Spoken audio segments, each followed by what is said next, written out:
আমেরিকার অর্থ ব্যবস্থায় বজ্রাঘাত, মানুষের কল্পনাকে হার মানিয়ে সোনা আমেরিকার ট্রেজারি বন্ডকে হারিয়ে 1 নম্বর জায়গা দখল করে নিল। পৃথিবীর কোন দেশ এই মুহূর্তে আর আমেরিকা যুক্তরাষ্ট্রকে বিশ্বাস করছে না। তার জ্বলন্ত প্রমাণ এই, পৃথিবীর অধিকাংশ রাষ্ট্রগুলি তারা আমেরিকার ট্রেজারি অ্যাসেট বিক্রি করে দিয়ে সেখানে সঞ্চয় করতে শুরু করছে সোনা। সোনা এই মুহূর্তে বিশ্বের নাম্বার 1 রিজার্ভ অ্যাসেটের জায়গা দখল করে নিল। আজকের দিনে সেই বহু প্রতীক্ষিত ঘটনা ঘটে গেল। সোনা বর্তমান পৃথিবীতে অর্থনীতির 1 নম্বর চালিকা শক্তিতে রূপান্তরিত হলো আরো একবার। যে স্বপ্ন দেখেছিলেন সাদ্দাম হোসাইন এবং মুয়াম্মার গাদ্দাফি যে সারা পৃথিবীতে অর্থনৈতিক লেনদেনের ভিত্তি হোক সোনা, আমেরিকার কাগজের টাকা নয়, এই কথা বলার জন্য আমেরিকা যুক্তরাষ্ট্র নির্মমভাবে খুন করেছিল সাদ্দাম হোসাইন এবং মুয়াম্মার গাদ্দাফিকে। কিন্তু আজ সারা পৃথিবীর অধিকাংশ রাষ্ট্র নীরবে নিঃশব্দে ঐক্যবদ্ধভাবে আমেরিকার বিরুদ্ধে লড়াই করে সোনাকে টেনে এনেছে পৃথিবীর 1 নম্বর রিজার্ভ অ্যাসেটে। চলুন দেখে নিই এই খবরের হেডলাইন। পশ্চিমী দুনিয়ার প্রতিটি কাগজে এই মুহূর্তে ছয়লাভ হয়ে গেছে এই খবরে যে আমেরিকা যুক্তরাষ্ট্রের অর্থনৈতিক পতন শুধু এখন সময়ের অপেক্ষা। গোল্ড টেলিগ্রাফিক খবর করেছে, the European central bank Sage gold has replaced US Treasuries as the world's top reserve asset। ইউরোপের সেন্ট্রাল ব্যাংক আজ জানিয়েছে আমেরিকার ট্রেজারি অ্যাসেটকে 2 নম্বরে ঠেলে দিয়ে সোনা 1 নম্বর জায়গা করে নিয়েছে পৃথিবীর 1 নম্বর রিজার্ভ অ্যাসেট হিসেবে, এবং এটি রীতিমতো ইতিহাস। আর একই খবর ফিনান্সিয়াল টাইমস তারাও চেপেছে, gold has overtaken US government bonds as the world's top reserve asset। The shift reflects an attempt by many countries to seek alternative to US dollar। আমেরিকার ডলারের বিকল্প হিসেবে সারা পৃথিবীর অধিকাংশ রাষ্ট্র মিলিতভাবে সোনাকে নির্বাচন করেছে।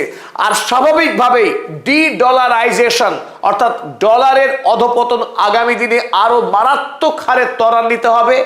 আমেরিকার অভ্যন্তরে দ্রব্যমূল্য হু হু করে বাড়বে আর পড়বে কাগজের মুদ্রা ডলারের দাম। তাই সেই দিন আর বেশি দূরে নেই যেদিন আমেরিকার সাম্রাজ্য তাসের ঘরের মতো ভেঙে পড়বে। আমরা এই বিষয় অর্থাৎ আমেরিকার ট্রেজারি বন্ডের ধ্বংসের গল্প নিয়ে আগামী দিনে বিস্তারিত একটি এপিসোড করব, সেই এপিসোড দেখার অগ্রিম আমন্ত্রণ রইল। তবে এই প্রেক্ষিতে সাধারণ গ্রাহকদের উদ্দেশ্যে আমরা জানিয়ে রাখি, সোনার দাম এবং চাহিদা বিশ্বব্যাপী বাড়তেই থাকবে। স্বাভাবিকভাবে আগামীতে সোনার দাম কমার সম্ভাবনা অল্প সময়ের মধ্যে নেই বললেই চলে।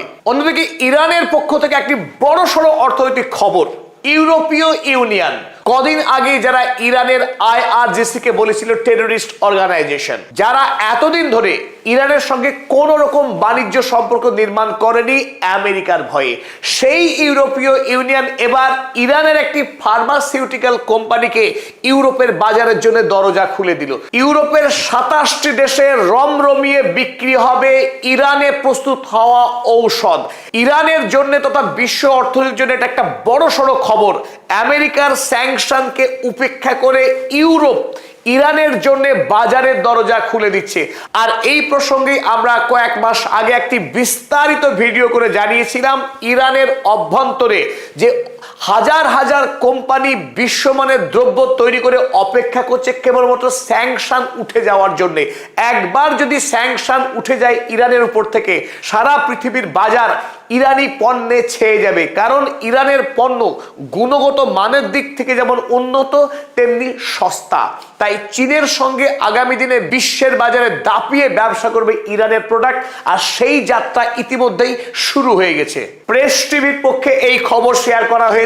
তাতে লেখা হয়েছে, in a ground breaking achievement for ইরানস pharmaceutical industry. ইরানের ঔষধ প্রস্তুতকারক কোম্পানির জন্য একটা বড়সড় সাফল্য সরাসরি দাবি করা হচ্ছে প্রেস টিভির পক্ষেই। CinnaGen received European Commission approval for its osteoporosis drug.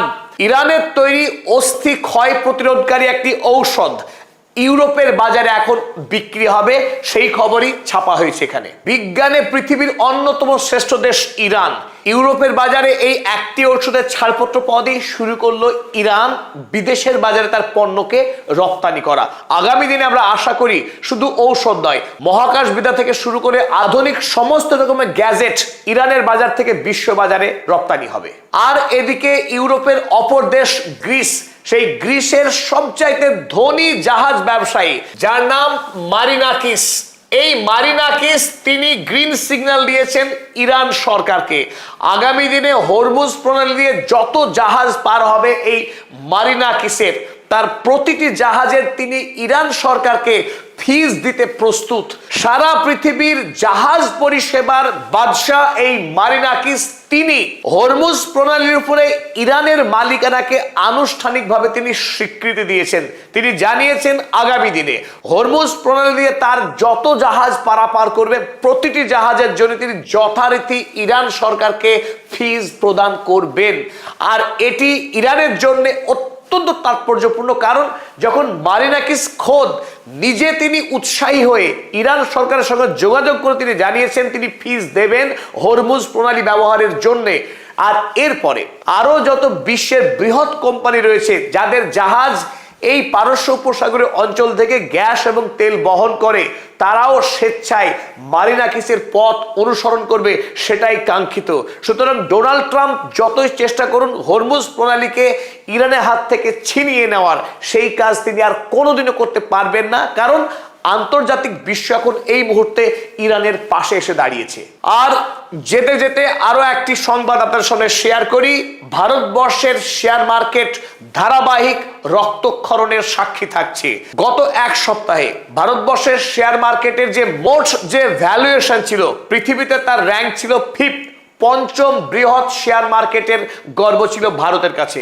এক সপ্তাহের মধ্যেই তাইওয়ানের মতো ক্ষুদ্র দ্বীপরাষ্ট্রের কাছে পরাস্ত হয়ে পঞ্চম থেকে ষষ্ঠ স্থানে আসে এবং আজ এই মুহূর্তে এশিয়া মহাদেশের অন্যতম ক্ষুদ্র রাষ্ট্র সাউথ কোরিয়া, সেই সাউথ কোরিয়ার কাছে হেরে গিয়ে বর্তমানে দুর্ভাগ্যজনকভাবে ভারতবর্ষ একটি বৃহৎ দেশ, সেই ভারতবর্ষের শেয়ার মার্কেটের ভ্যালুয়েশন এসে দাঁড়ালো 7ম স্থানে।